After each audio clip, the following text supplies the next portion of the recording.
आज है बिस्मिल्लाहिर्रहमानिर्रहीम इय्याका नअबुदु व इय्याका नस्तईन। सो जिस तरीके से हमने पिछली वीडियो के अंदर हमने स्टार्ट किया हुआ सीसीएन के रिलेटेड, तो आज की वीडियो के अंदर हम लोग एक नया टॉपिक स्टार्ट करेंगे जो कि टीसीपी हेडर के नाम से। टीसीपी का हेडर हम लोग देखेंगे, इस पूरा स्ट्रक्चर देखेंगे जो कि 32 बिट्स का होता है। एक उसका हेडर होता है, एक उसका सोर्स पोर्ट होता है, दूसरा डेस्टिनेशन पोर्ट होता है। ये इसी तरीके से होता है सोर्स पोर्ट और डेस्टिनेशन पोर्ट के अगर आपने किसी के घर आपने कोई एड्रेस सेंड करना है तो इसी तरीके से होगा। आपको डेस्टिनेशन का भी आपको पता होगा, उसका एड्रेस क्या है और आपको अपना एड्रेस भी पता होगा, फिर ही आप दूसरे के घर आप पहुँचाएंगे। इसी तरीके से टीसीपी हेडर के अंदर भी आपको जब आपने कोई भी चीज़ अपने नेटवर्क के जरिए आपने भेजनी होती है वो भी इसी तरीके से आप भेजते हैं कि आपको दूसरे का डेस्टिनेशन पोर्ट नंबर भी पता हो और आपको अपना सोर्स पोर्ट नंबर भी पता हो, फिर ही आप डाटा एक जगह से दूसरी जगह सेंड कर सकते हैं। उसके अलावा हम टीसीपी का पूरा हेडर देखेंगे, इसके अंदर फ्लैग्स आते हैं, उसके फ्लैग से क्या फंक्शनैलिटीज़ होती हैं उसको भी हम डिस्कस करेंगे आगे वीडियो के अंदर हम देखेंगे। और उसके बाद सबसे इंपॉर्टेंट टॉपिक है आज की वीडियो को आपने इस तरीके से समझना है कि आपने साथ साथ अपने नोट्स बनाए जाने। जब आप साथ साथ नोट्स बनाएंगे तो आपको पता होगा कि किस चीज़ को आपने किस तरीके से अंडरस्टैंड करना है, और जब आप उसको नोट्स बना के दोबारा रिवाइज करेंगे तो आपके लिए ज़्यादा आसानी होगी।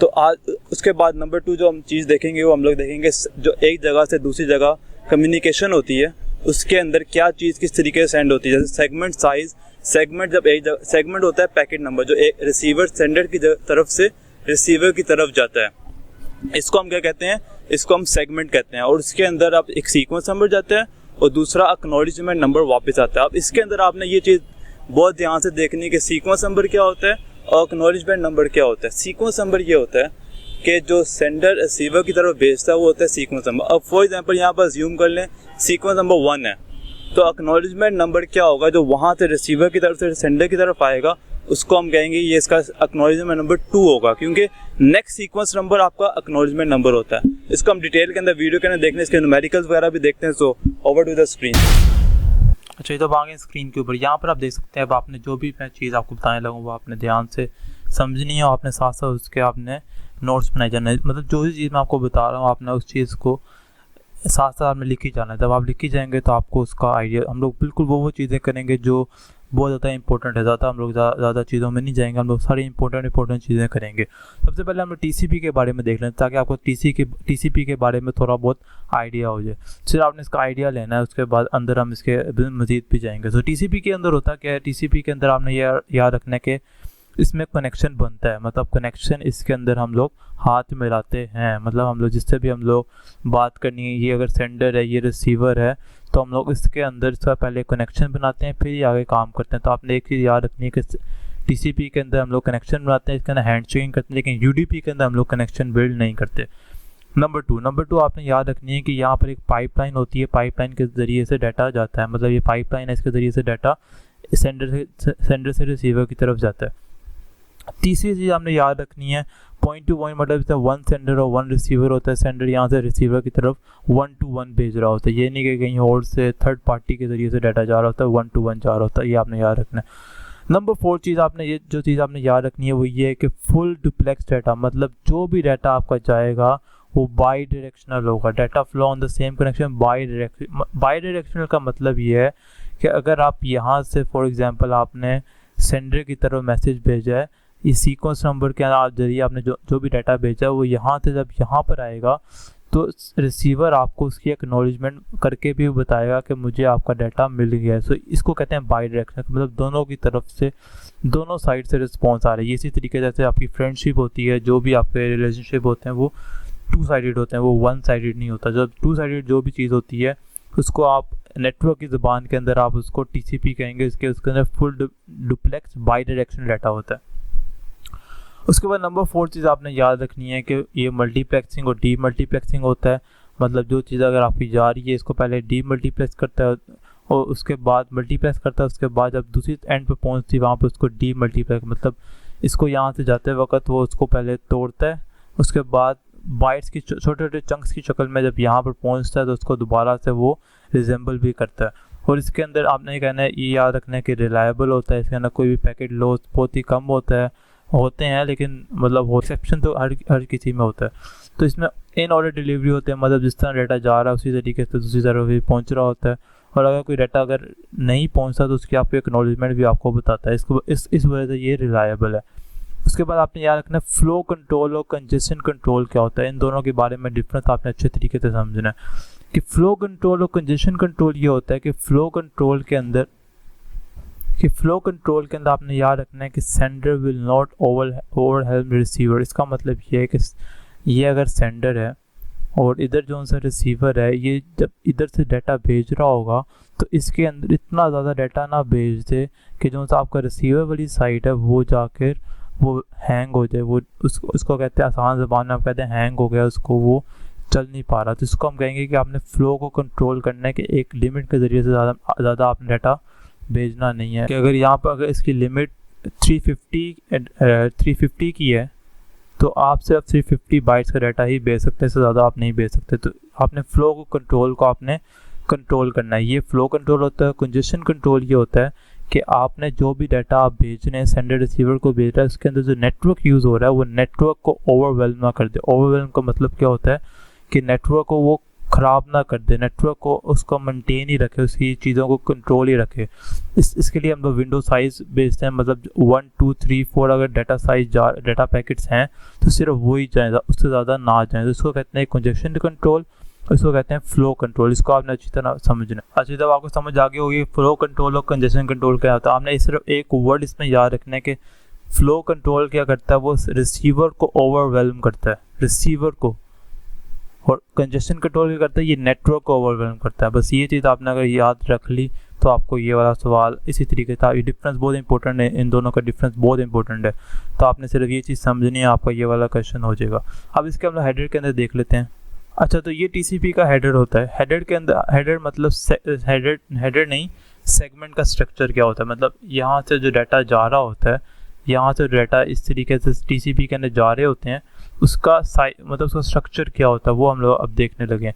तो ये अगर सेंडर साइड है, रिसीवर साइड है, तो सेंडर जो भी डाटा भेजेगा उसके पास उसका सोर्स नंबर भी होगा और डेस्टिनेशन का पोर्ट नंबर भी होगा। इसी तरीके से आपको मैंने पहले एग्जांपल दी कि अगर आपने किसी घर, ये आपका अगर कोई दोस्त है और आपका ये आपका घर है, ये वाला ये आपके दोस्त का घर है, तो आपने इसको यहाँ पर कोई आपने किसको गिफ्ट भेजना है तो आप क्या करेंगे, आपको उसका आपको एड्रेस पता होना चाहिए। जब आपको उसका एड्रेस पता होगा तो आप आसानी से यहाँ से अपने दोस्त के घर उसका गिफ्ट को भेज सकेंगे। तो इसके लिए आपको दोनों डेस्टिनेशन पोर्ट और आपको अपना पोर्ट का पता होना चाहिए। ये 16 बिट का होता है और ये जो सा होता है ये भी 16 बिट का होता है। इन दोनों को ऐड करें तो ये 32 बिट्स का बन जाता है। उसके बाद सीक्वेंस नंबर और एक्नॉलेजमेंट नंबर, इसको हम आगे बहुत डिटेल में भी देखने लगे हैं कि दोनों चीज़ें क्या होती हैं। तो ये भी TCP के सेगमेंट स्ट्रक्चर के अंदर होती है, इसको आगे जाके बहुत डिटेल में आप देखने लगे हैं। तो आगे उसके बाद क्या होता है, ये यहाँ पर जो चीज़ होती है इसको कहते हैं फ्लैग्स। ये सारे इसके फ्लैग्स होते हैं। फ्लैग्स क्या होते हैं, फ्लैग्स का मतलब ये है कि ये पहला जो फ्लैग है ना पहले हम देखते हैं SYN फ्लैग ये होता है कि अगर फॉर एग्जांपल ये सेंडर और रिसीवर हैं तो यहाँ से जो यहाँ पर एक सेगमेंट जा रहा है, इसका अगर इसके अंदर अगर SYN की वैल्यू इज इक्वल्स टू अगर तो ज़ीरो होगी, अगर तो इसकी वैल्यू ज़ीरो होगी, इसका मतलब ये है कि यहाँ पर इसका कनेक्शन बिल्ड हो रहा है। यहाँ से जब यहाँ पर आएगी तो इसका मतलब ये इस प्रोसेस के अंदर ये कनेक्शन बिल्ड कर रहा है। तो SYN फ्लैग इसलिए यूज़ होता है, ये होता है कनेक्शन बिल्ड करने के लिए होता है। साथ साथ लिखते जाएं, जब आपको पता लगेगा ना फिर आपको इसकी समझ आएगी बाद में। तो SYN का मतलब क्या होता है, ये होता है कनेक्शन बिल्ड करने के लिए। ज़ीरो इसके अंदर इज इक्वल इसकी वैल्यू जब ज़ीरो होती है तो ये कनेक्शन बिल्ड करने के लिए होती है। और उसके बाद जब SYN की वैल्यू 1 हो जाती है, अब देखें ये 2 वे है, यहाँ पर जाएगा, इसको ये बताएगा उसके बाद कि आपका कनेक्शन इस्टेब्लिश हो चुका हुआ है। तब इसकी वैल्यू 1 हो जाएगी SYN, इसका मतलब ये है कि अब ये डाटा को सेंड करना शुरू हो गया। तो ये SYN का पर्पस होता है। अच्छे तरीके से अगर आपको नहीं समझ रहे तो आप वीडियो को दोबारा इसको पीछे जाके अच्छे तरीके से इसको देखें। उसके बाद FIN का मतलब ये होता है कि अगर आपने कनेक्शन तोड़ना हो, तब आपने अगर फॉर एग्जांपल यहाँ पर आकर सेंडर है, रिसीवर है और ये 1 मिनट के अंदर नहीं टूट जाता। सबसे पहले वो आपको कहेगा, सेंडर आपको कहेगा जी FIN भेजेगा, FIN भेजेगा, तो इसका मतलब है इसने आपको कहा है जी मैंने कनेक्शन तोड़ना है। अब रिसीवर इसको बताएगा अच्छा जी आपने कनेक्शन तोड़ लिया, उसकी मुझे आपका पैकेट मिल चुका है। उसके बाद सेंडर इसको दोबारा FIN भेजेगा और फिर जब रिसीवर इसको भेजेगा फिर जाके इसका कनेक्शन टूटेगा। एकदम से नहीं टूट जाएगा, पहली बारी के अंदर कभी भी नहीं टूटेगा। दोबारा जब उसको वो भेजेगा FIN फिर उसका कनेक्शन टूटेगा। उसके बाद भी उसके बाद भी उसी वक्त नहीं टूटेगा। इसका मतलब इसी तरीके से अगर फॉर एग्जांपल कि यहाँ पर कुछ पैकेट्स आ रहे होते हैं, कुछ पैकेट अभी रास्ते में होते हैं, तो उसी वक्त आप नहीं तोड़ सकते, तो थोड़ा सा टाइम लेकर उसके बाद ये उससे कनेक्शन को तोड़ता है सेंडर और रिसीवर आपस में। तो ये FIN का मतलब होता है कनेक्शन को तोड़ना, मतलब कनेक्शन को डिस्कार्ड करना। उसके बाद हम देख लेते हैं RST का मतलब ये होता है कि अगर आपने, इसका मतलब ये होता है अगर आपने कोई भी डाटा आपने यहाँ से आपने भेजना था अपने दोस्त के घर, अब फॉर एग्जांपल आपने अपने दोस्त के घर भेजना था लेकिन वो चला किसी और के घर किया, तो RST की ये जिम्मेदारी होती है कि अगर आपका पैकेट कहीं रॉन्ग जगह पर ना चला जाए, ये आपको इंश्योर करवाता है कि आपका डाटा अगर आपने अपने दोस्त के घर इधर भेजा है तो वो आपके दोस्त के घर ही जाएगा। तो ये RST फ्लैग का इसका पर्पस होता है। उसके बाद आप PSH फ्लैग का मतलब ये होता है, PSH फ्लैग का ये मतलब ये होता है कि अगर आपने कोई भी, मतलब अगर ये इसका मतलब ये है, ये काम करेगा कि अगर आप फॉर एग्जांपल इसके पैकेट्स लाइव टाइम पर जो भी आ रहे हैं, लाइव टाइम का मतलब ये होता है अगर आप कोई लाइव स्ट्रीमिंग देख रहे हैं तो उसके पैकेट्स कहीं भी डिले नहीं होंगे, जैसे ही आएंगे वैसे ही आपको सामने शो होते जाएंगे। इसी जब आप लाइव मैच देख रहे होते हैं तो आपको कुछ भी इस 1 सेकंड की भी डिले नहीं आ रही होती, जिस तरीके से आ रहे होते हैं उसी तरीके से आपको शो भी हो रहे होते हैं। तो ये PSH पुश, इसको कहते हैं पुश फ्लैग की ये जिम्मेदारी होती है, पर्पस होता है इसका। उसके बाद अर्जेंट, इसको कहते हैं अर्जेंट भी लाइक का सेम पुश ही होता है, लेकिन इसमें थोड़ा सा डिफरेंस होता है। ये जो से भी अर्जेंट पैकेट्स होते हैं जो बहुत ही ज़्यादा जल्दी चाहिए होते हैं, जैसे रेस्क्यू की टीम होती है, जैसे रेस्क्यू की गाड़ी होती है, अगर आप ट्रैफिक के अंदर जा रहे हो तो आपकी जो रेस्क्यू की गाड़ी होती है उसको सारे एक हैवी प्रोटोकॉल देते हैं कि उसको जल्दी गुजरने देते हैं, तो ये अर्जेंट फ्लैग की जिम्मेदारी होती है। तो ये सारे हमने फ्लैग्स देखने हैं। इसके अंदर अब अर्जेंट डाटा पॉइंटर क्या करता है, वो अर्जेंट को मॉनिटर ही कर रहा होता है। उसके बाद यहाँ पर इंटरनेट चेकसम होता है। चेकसम हमने पिछले आपको पता ही होगा, इसमें हम लोग ऐड वगैरह करते हैं बाइनरी नंबर्स को। उसके बाद ऑप्शंस आते हैं और डाटा आता है, इसको हम लोग और डिटेल के अंदर भी देखेंगे। इनका साइज़ कितना होता है, 32 बिट्स का ही होता है। इनका थोड़ा सा कम होता है, इनका 16 बिट्स का होता है, और इसी तरीके से इसका साइज़ 32 बिट्स का होता है। सीक्वेंस नंबर का साइज़ भी 32 बिट्स का होता है। तो उम्मीद करता हूँ मैं अभी तक आपको TCP की समझ इनिशियल इसकी आ गई होगी। ये आपने याद रखना है, TCP इज़ रिलायबल याद रखना है, फ्लो कंट्रोल याद रखना है, और कंजेशन कंट्रोल, ये सारी चीज़ें जो मैं आपको पिछले बताई हैं आपने अच्छे तरीके से आपको समझ आ जानी चाहिए। अच्छा, तो आपने अब जो न्यूमेरिकल की तरफ मूव करते हैं, उससे पहले आपको मैं एक कॉन्सेप्ट दे दूं जो आपको न्यूमेरिकल के अंदर भी आपको काम आएगा। अच्छा जी, अब फॉर एग्जांपल आपको कहा जाता है कि एक सेंडर है, उसने एक पैकेट भेजा है रिसीवर के एंड पर। ये सेंडर है, उसने रिसीवर को उसने क्या किया, एक पैकेट भेजा है, और इसका आप देखें, जब भी आपने याद रखना है, सेंडर जब भी रिसीवर को भेजेगा, पिछली वीडियो के अंदर बताया था कि वो उसका एक सीक्वेंस नंबर एक मुकर्रर करेगा, एक सीक्वेंस नंबर उसको कहेगा ये आपका सीक्वेंस नंबर। जैसे आप यूनिवर्सिटी के अंदर इनरोल होते हैं, आपको एक क्या दिया जाता है, उसका आप कह लें तो आपको एक रजिस्ट्रेशन नंबर दिया जाता है। इसी तरीके से पैकेट आप यहाँ पर भेजते हैं रिसीवर के एंड पर, तो आपको एक सीक्वेंस नंबर एलोकेट किया जाता है। अगर फॉर एग्जाम्पल इसका सीक्वेंस नंबर है 1, पहला पैकेट है, इसको हमने सीक्वेंस नंबर दे दिया 1। अब सेंडर को कैसे पता लगेगा कि आपका कोई भी डाटा मैंने भेज दिया, सक्सेसफुली पहुंच गया, तो रिसीवर उसको बताएगा। उसको हम कहते हैं, जब बताने को कहते हैं एक्नॉलेजमेंट उसको भेजता है कि आपका मुझे अच्छे तरीके से सीक्वेंस नंबर, आपका पैकेट मुझे मिल गया। किस तरीके से बताएगा, वो उसकी वैल्यू क्या होगी। अब ये पहली एक्नॉलेजमेंट है, इसकी वैल्यू 1 नहीं होगी, इसकी वैल्यू 2 होगी। अब आप कहेंगे इसकी वैल्यू 2 क्यों होगी, 2 इसलिए होगी कि एक्नॉलेजमेंट हमेशा नेक्स्ट सीक्वेंस नंबर की वैल्यू होती है। अब यहाँ पर अब सीक्वेंस नंबर एक पेज है, सीक्वेंस नंबर यहाँ पर गया है, सेकंड पैकेट के लिए सीक्वेंस नंबर गया है 2, तब 2 गया। अब इसकी एक्नॉलेजमेंट क्या जाएगी, इसकी एक्नॉलेजमेंट का नंबर होगा ACK = 3 एक्नॉलेजमेंट। अब यहाँ पर आप देखें कितनी सीक्वेंस नंबर गए हैं, ये एक सीक्वेंस नंबर, ये दूसरी सीक्वेंस नंबर। एक्नॉलेजमेंट कितनी गई हैं, एक्नॉलेजमेंट भी 2 गई हैं, ये पहली एक्नॉलेजमेंट और ये दूसरी एक्नॉलेजमेंट, लेकिन इसका नंबर 2 है, इसका नंबर 3 है। 2 और 3 क्यों है, क्योंकि एक्नॉलेजमेंट हमेशा नेक्स्ट सीक्वेंस नंबर का इंतज़ार कर रही होती है, तो वो इसकी एक्नॉलेजमेंट होती है। अब फॉर एग्जांपल अब ये सीक्वेंस नंबर 1 था, टू इस वजह की आप ये 2 एक्नॉलेजमेंट इसका इंतज़ार कर रही है कि मुझे अब नेक्स्ट सीक्वेंस नंबर मुझे 2 चाहिए। ये नहीं कि 2 के बाद अगर फॉर एग्जांपल 3 चला जाता है, अगर ये वाला फॉर एग्जांपल आप समझें, यहाँ से आपको कहता हूँ थोड़ी आपको एग्जांपल मैं आपको बता देता हूँ एग्जांपल से, क्योंकि ये आपको आगे जाके काम आने लगा है।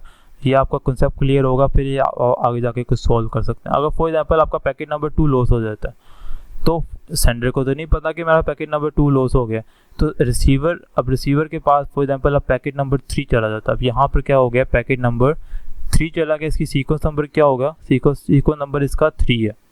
तो अगर इसका सीक्वेंस नंबर 3 है तो रिसीवर कहेगा नहीं मैं तो इंतज़ार 2 का कर रहा था, ये 3 कहाँ से आ गया।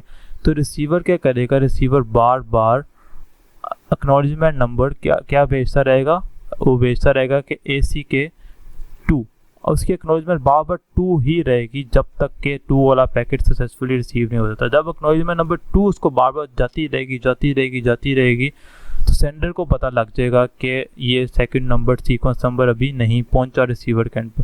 फिर वो क्या करेगा, फिर वो सेंडर दोबारा से उसको पैकेट को दोबारा से सेंड करेगा। Packet number 2 sequence number send होगा, उसके बाद एक्नॉलेजमेंट उसकी 3 जाएगी, फिर ही वो नेक्स्ट पैकेट को रिसीव करेगा।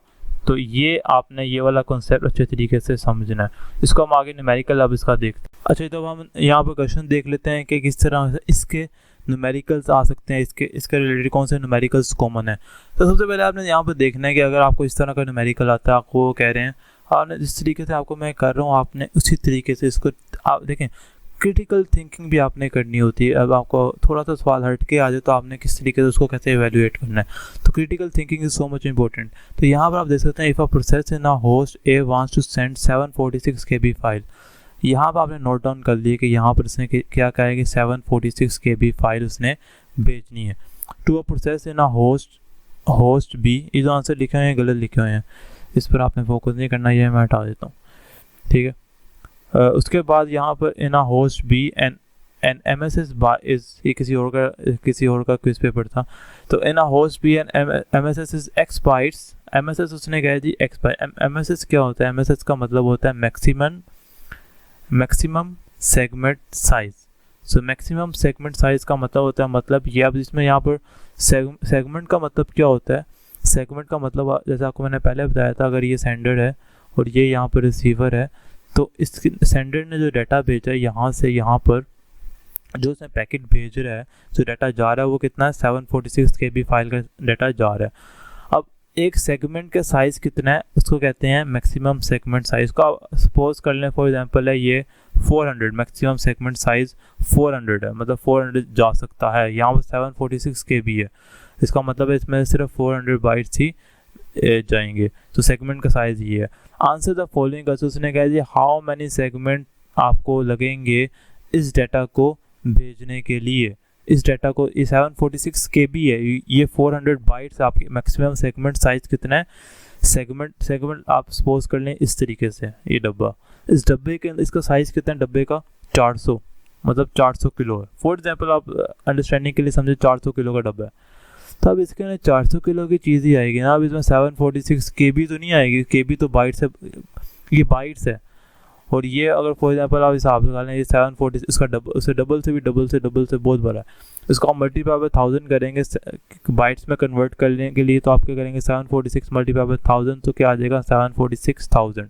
इतना बड़ा डाटा ये एक बारी में 400 के अंदर तो नहीं ना आएगा। तो आप इसको डिवाइड करेंगे 400 के जरिए, तो आपके पास कितने आ जाएंगे, आपको पता लग जाएगा कितने सेगमेंट्स आपने कंस्ट्रक्ट करने हैं in total, how many segment TCP construct in total. तो आप फाइल साइज़ को डिवाइड करेंगे MSS के साथ, ये इसका फॉर्मूला है, फाइल साइज़ मतलब F का मतलब है file size divided with MSS के साथ डिवाइड करेंगे तो आपके पास टोटल नंबर ऑफ सेगमेंट्स आ जाएंगे। तो 400 के साथ अगर आपको डिवाइड करें, आपको MSS हो कुछ भी दे सकते हैं, तो 746,000 डिवाइडेड विद 400 करेंगे तो आपके पास क्या आंसर आता है। तो इसका मतलब है यहाँ पर 185 सेगमेंट्स आपको चाहिए ये सारा डाटा एक जगह से सेंडर से रिसीवर तक पहुँचने के लिए। 18 क्या आया था वहाँ पर, 1865 आपको चाहिए सारा डाटा भेजने के लिए, जो कि 746 KB का डाटा है। अब ये KB है और ये बाइट्स है, तो आपको पहले कन्वर्जन करनी ज़रूरी है, ठीक है। अगर ये बाइट्स में होता तो आपको कन्वर्जन करने की ज़रूरत नहीं होती, हमें सिंपल इसको डिवाइड करना था। अच्छा, यहाँ पर अब नेक्स्ट वो चीज़ क्या कह रहे हैं, what is the sequence number of the 7th segment, 7वें का। अब ये देखें उसने क्या दी 1865 सेगमेंट्स आपको चाहिए हैं, तो मतलब ये अगर एक सेगमेंट है तो यहाँ पर अब 1865 इतने ज़्यादा सेगमेंट्स है, 2 उसके बाद 3 4, मतलब इतने ज़्यादा सेगमेंट्स है। उसमें से उसने आपको कहा जी आपने 7वें का सीक्वेंस नंबर। अब यहाँ पर आपको मैंने पहले भी एक चीज़ बताई थी कि जब सेगमेंट यहाँ से सेंडर की तरफ रिसीवर की तरफ जाता है तो वो एक क्या भेजता है, एक सीक्वेंस नंबर भेजता है, सीक्वेंस नंबर। अगर फॉर एग्जांपल इसका 1 है, अभी फॉर एग्जांपल मैं वो कर रहा हूँ, इसका 1 है, तो अगला जब वो भेजेगा तो अगले का सीक्वेंस नंबर क्या हो जाएगा, 2 हो जाएगा। तो इस तरीके से उसने आपको कहा है कि आपने मुझे बताना है कि 7वें सेगमेंट का सीक्वेंस नंबर क्या है। अब इसका ये तो मैंने अज्यूम किया था इसका 1 है, इसका 2 है। उसने कहा जी आपने मुझे फाइंड आउट करके बताना है कि क्या होगा। अब इसका जो फॉर्मूला होता है कैसे कैलकुलेट करते हैं, इसका फॉर्मूला ये है कि आपने क्या करना है, आपने लेना है यहाँ पर कि आपने किसका फाइंड करना है, 7वें का फाइंड करना है। तो आपने लिखना है 7 मल्टीप्लाई बाय MSS के साथ। MSS की वैल्यू क्या है 400 के साथ आपने मल्टीप्लाई करना है। जो भी आपका आंसर आएगा 400 इंटू 7 से आपने माइनस कर देना आपकी 1 MSS का। 1 MSS आपका क्या है 400 ही है, तो 400 के साथ ही आपने उसको माइनस कर देना, आपके पास सीक्वेंस नंबर आ जाएगा अपने 7वें सेगमेंट का। इसी तरह अगर 8वें का फाइंड आउट करना है तो 8 कर लेंगे, 12वें का फाइंड आउट करना है 12वां कर लेंगे, 100 का फाइंड आउट करना है तो यहाँ पर 100 कर लेंगे। इसको हम सॉल्व कर लेते हैं। 7 इंटू 400 क्या होता है, तो 7 इंटू 400 हमारे पास 2800 आता है। 2800 में से आप अगर 400 निकाल दें तो आपको बस सीक्वेंस नंबर क्या आ जाएगा 7वें सेगमेंट का 2400। ये आपका इसका सीक्वेंस नंबर आ गया। इस तरीके से आप और भी अपने लिए क्वेश्चन इस तरीके से आप इस तरह का न्यूमेरिकल आप लोग सॉल्व कर सकते हैं। अब आप एक और तरह का क्वेश्चन देख लेते हैं कि एक और तरह का क्वेश्चन इसके रिलेटेड MSS से रिलेटेड और सेगमेंट्स और सीक्वेंस नंबर के रिलेटेड किस तरह का आ सकता है वो हम लोग देख लेते हैं अब। अच्छा, तो इसको हम लोग देख लेते हैं जल्दी से कि उसने क्या कह रहा है। अब आपको इसको रीड करना आना चाहिए। आपको भी कह रहा है कि कंसीडर द फॉलोइंग फिगर है कि उसके अंदर वो क्या कह रहा है जी टोटल 20 सेगमेंट्स हैं आपके पास। 20 सेगमेंट, आपको सेगमेंट का मतलब बता दिया होगा कि सेगमेंट का मतलब क्या होता है। मैं दोबारा से रिपीट कर देता हूँ। अगर आपका ये सेंडर है, ये रिसीवर है, तो ये जो डाटा आपको यहाँ से जा रहा है ये आपका एक सेगमेंट होगा। इस तरीके से उसने कहा जी 20 सेगमेंट्स मेरे यहाँ से यहाँ पर जा रहे हैं। लेकिन एट अ टाइम उसने कहा जी एट अ टाइम विंडो कितनी है, 5 की विंडो, मतलब एट अ टाइम एक वक्त के अंदर सिर्फ 5 जाएंगे और 5 की वापस क्या भेजेंगे, जाते वक्त आपको मैंने बताया जाते वक्त क्या भेजेंगे सीक्वेंस नंबर। फॉर एग्जांपल अगर 1 है तो आते वक्त क्या जाएगा, आते वक्त वो क्या भेजेंगे, इसकी एक्नॉलेजमेंट भेजेंगे। तो ये 2 चीज़ें आपने लाजमी पूर्ण याद रखनी है। अभी नोट डाउन कर लें अपनी नोटबुक पर। जाते वक्त क्या भेजता है सीक्वेंस नंबर और वापस आते वक्त वो क्या भेजता है AC के भेजता है। इसको मैं पहले भी डिटेल था आपको मैं बता चुका हूँ, ठीक है। अब उसने कहा जी आपकी विंडो साइज आपकी कितनी है 5 के एट अ टाइम आपको 5 जा सकते हैं। इसकी डायग्राम आगे हम देखेंगे। Suppose the initial value of the sequence number, उसने कहा पहली वैल्यू यहाँ पर मैं सपोज की थी 1, उसने आपको बता दी है। उसने कहा जी 50 है पहली की, ये लो उसे बता दिया आपको 50 है। अब उसने कह दी every segment to the receiver contain 512 bytes, मतलब एक जो डाटा यहाँ से एक सेगमेंट के जरिए यहाँ पर जा रहा है इसका साइज भी उसने बता दिया। आगे बोले उसने बता दी 512 बाइट्स, उसने कोई किलो KB में नहीं बताया, उसने सीधा बता दिया 512 बाइट्स, ठीक है। अगर तो उसने KB में बताएगा तो आपने इसको मल्टीप्लाई बाय 1000 भी करना है। आगे वो क्या कह रहे थे, the delay between sender and receiver is 7 time units, 7 time units का डिले है। डिले का मतलब कितना वक्त लगेगा, ठीक है। So the first segment arises at receiver at t is equals to 8। ये जो आगे वाली बात है आगे हम देखते हैं। तो यहाँ पर आप देख सकते हैं उसने कहा जी कि T1 यहाँ पर डाटा सेगमेंट जा रहा है यहाँ से यहाँ पर, ये देखें 1 पर गया पहुँच कब रहा है 8 पर। इसका मतलब है 7 का डिले आ रहा है, 7 मिनट का उसने आपको डिले का भी बता दिया, ये चीज़ भी बता दी है। 2 यहाँ से यहाँ पर जा रहा है, 3 जा रहा है, 4 देखें 4 यहाँ पर लॉस हो गया। अब आगे वो क्या कह रहा है, आगे वो ये कह रहा है as shown in the figure above 4th segment is lost between sender and receiver, मतलब 4th लॉस्ट हो गया है, 4th का सीक्वेंस नंबर भी लॉस्ट हो गया है। अगर सीक्वेंस नंबर लॉस्ट हो गया तो एक्नॉलेजमेंट तो जाएगी नहीं पहले से। अब यहाँ पर एक्नॉलेजमेंट किसकी भेजेगा, एक्नॉलेजमेंट अगर देखें 3 जो थे वो सक्सेसफुली यहाँ पर पहुँच गए हैं, तो वो किसकी एक्नॉलेजमेंट मांग रहा है, वो 4th वाले की एक्नॉलेजमेंट मांग रहा है। मतलब इसका जो सीक्वेंस नंबर होगा इसका जो सीक्वेंस नंबर होगा वो इसका पिछले का एक्नॉलेजमेंट नंबर होगा, तो वो उसको बार बार भेजी जाएगा, उसको इससे पता लग जाएगा सेंडर को कि उसके पास ये वाला डाटा नहीं पहुंचा, फोर्थ वाला उसके पास सेगमेंट नहीं पहुंचा। अब इसमें वो उसने हमारे से क्या मांगा, उसने कह दिया what are the sequence number for each of the 20 segment, मतलब 20 जितने भी डाटा सेगमेंट्स हैं उस सारों का, 20 है ना, 5 ये जा रहे हैं, उसका फिर 5 जा रहे हैं, फिर 5 जा रहे हैं, तो उसने कह दिया आपने सारों का क्या बताना है, आपने सीक्वेंस नंबर बताना है। सीक्वेंस नंबर आपको मैंने बताया था, उन्होंने शुरू में आपको बताया हुआ है सीक्वेंस नंबर कितना है, पहले का 50 है। इसको हम लोग फाइंड आउट कर लेते हैं। अच्छा यहाँ पर आप देख सकते हैं उसने कहा पहले का सीक्वेंस नंबर कितना है, 50 है। मतलब अगर ये वाला सेंडर वाली साइड है और ये आपकी रिसीवर वाली साइड है, तो इसमें हो क्या रहा है, पहला जा रहा है, इसका साइज़ कितना है, इसका सीक्वेंस नंबर कौन सा है, इसका सीक्वेंस नंबर है जी इज इक्वल्स टू 50 है, ठीक है। अब अगले का, अब फॉर एग्जांपल यहाँ पर एक अगला भी जा रहा है, अगला सेगमेंट भी जा रहा है, इसका सीक्वेंस नंबर क्या होगा, पहले का दूसरे आपको बता दिया। अब आपने दूसरे का फाइंड आउट करना है। दूसरे का फाइंड आउट कैसे करेंगे, सिंपल है, बहुत सिंपल है, ये आपने अच्छी तरीके से, इस वजह में कह रहा हूँ नोट्स बनाए साथ साथ। जब आप नोट्स बनाएंगे पिछली वाली बात आपको वहाँ पर लिखी हुई नज़र आ जाएगी, अगली बात आपको अभी अब सुनेंगे तो आपको पता लग जाएगा। तो 50 के साथ जब आप ये 512 बाइट्स को आप ऐड कर देंगे, 50 प्लस 512 बाइट्स, तो आपके पास क्या आ जाएगा, आपके पास सीक्वेंस नंबर आ जाएगा जो कि 562 हो जाएगा। ये किसका हो गया है, ये दूसरे का हो गया, ये पहले का हो गया, ये दूसरे का हो गया। अब तीसरे का कैसे फाइंड आउट करेंगे सीक्वेंस नंबर, सिंपल है, पिछले का जो सीक्वेंस नंबर है वो क्या है 562, तो ये सिंपल है, आपने क्या करना है, आपने 562 के सामने ऐड कर देना है 512 बाइट्स, क्योंकि 512 बाइट्स का डाटा जा रहा है। तो 512 बाइट्स को जब आप ऐड कर देंगे तो आपके पास वैल्यू की बन जाएगी 1074, आपके पास वैल्यूज बन जाएगी। तो इसका तीसरे का सीक्वेंस नंबर क्या है, ये है। अब उसने आपको ये कहा था कि चौथा जो सा वो मिसिंग है।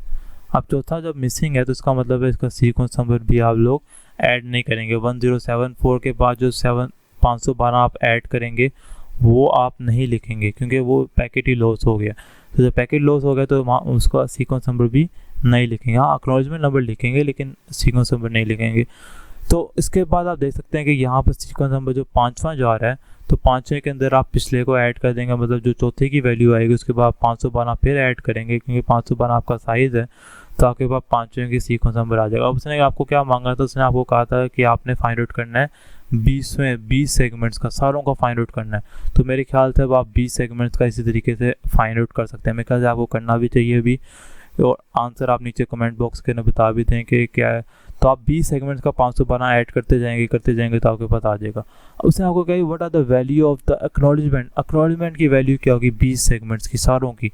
अब एक्नॉलेजमेंट की आपको मैंने बताया था। अब फॉर एग्जांपल इसको मैं थोड़ा सा इरेज कर लेता हूँ, या अगर आपको समझ आ रही है तो मैं पेन चेंज कर लेता हूँ, अगर मैं रेड पेन कर लेता हूँ। आप देखें, अब ये सीक्वेंस नंबर जा रहा है 50 का, इसने एक्नॉलेजमेंट क्या भेजेगा, ये यहाँ पर एक्नॉलेजमेंट नंबर क्या भेजेगा, ये आपको मैंने बहुत ज़्यादा दफ़ा बता चुका हूँ इस वीडियो के अंदर भी।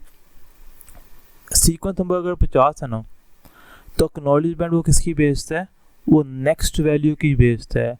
तो नेक्स्ट वैल्यू का सीक्वेंस नंबर क्या है, नेक्स्ट वैल्यू का जो सीक्वेंस नंबर है वो पहले की एक्नॉलेजमेंट होगी। पहले की एक्नॉलेजमेंट ये जा रही है, इधर मैं 1 लिख देता हूँ। इसकी AC के क्या होगी, इसकी AC के होगी, पहले की AC के कितनी होगी 562 पहले की एक्नॉलेजमेंट होगी। इसी तरीके से दूसरे की एक्नॉलेजमेंट क्या होगी, यहाँ पर दूसरे की 562 के अंदर आपने 512 ऐड करते जाना है। 562 के अंदर आपने 512 ऐड किया तो आपके पास ये 104 आ गया। मतलब दूसरे की एक्नॉलेजमेंट नंबर तीसरे का सीक्वेंस नंबर होगा। ये वर्ड बहुत ज़रूरी है, मैं दोबारा रिपीट कर देता हूँ। दूसरे का सीक्वेंस नंबर पहले की एक्नॉलेजमेंट होगी, ये बहुत ज़रूरी वर्ड है। दूसरे की सीक्वेंस नंबर 562 सीक्वेंस नंबर, पहले की एक्नॉलेजमेंट होगी 562, क्योंकि इसने आपको ये कह रहा है कि मुझे ये वाला डाटा चाहिए, यह डाटा चाहिए। अब मैंने यह डाटा इसको एक्नॉलेजमेंट भेज दी। इसका एक्नॉलेजमेंट भेजने का मतलब ये कि मैंने पहला वाला अच्छी तरीके से रिसीव कर लिया, अब मुझे दूसरा ये चाहिए।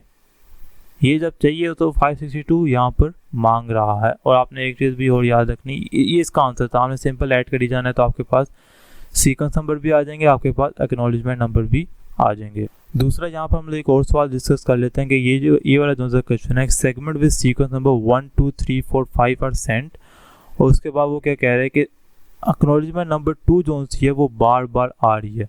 मतलब वो यहाँ पर ये कह रहा है कि आपको मैं इसको जूम कर देता हूँ कि यहाँ पर ये कह रहा है कि इफ़ सेंडर रिसीविंग AC के 2 बार, ये सेंडर है, ये रिसीवर है। अब वो ये यहाँ पर ये कह रहा है कि अगर फॉर एग्जांपल सेंडर यहाँ पर उसने 1 भेजा है, 1 उसने भी भेजा है, ठीक है, 1 यहाँ पर लॉस हो गया, तो कह रहा है AC के 2 बार रिपीट हो रही है। इसका मतलब ये है कि 1 सही तरीके से रिपीट नहीं हुआ और रिसीवर आपको बार क्या भेज रहा है, एक्नॉलेजमेंट भेज रहा है AC के 2 की। AC के 2 वो क्यों भेजेगा, क्योंकि उसके बाद पहला सही तरीके से रिसीव नहीं हुआ, इसी वजह से वो AC के 2 बार अगेन एंड अगेन भेज रहा है। तो what is the meaning of that, इसका मतलब ये है कि आपके पास जो पहला सेगमेंट है वो सही तरीके से रिसीवर के पास रिसीव नहीं हुआ, इस वजह से वो आपको रिसीवर बार एक्नॉलेजमेंट नंबर 2 बार भेज रहा है। तो ये इसकी पॉसिबिलिटी। और सेंडर क्या करेगा, सेंडर ये करेगा जब इसको पता लगेगा AC की 2 बार आ रही है तो वह क्या करेगा, वो सेगमेंट नंबर 1 को, ये 1 है ना, क्योंकि 1 सही तरीके से भेजा नहीं गया तो इसको 1 को वो दोबारा भेजेगा। उसके बाद उसकी एक्नॉलेजमेंट AC के 2 वापस एक दफ़ा आएगी।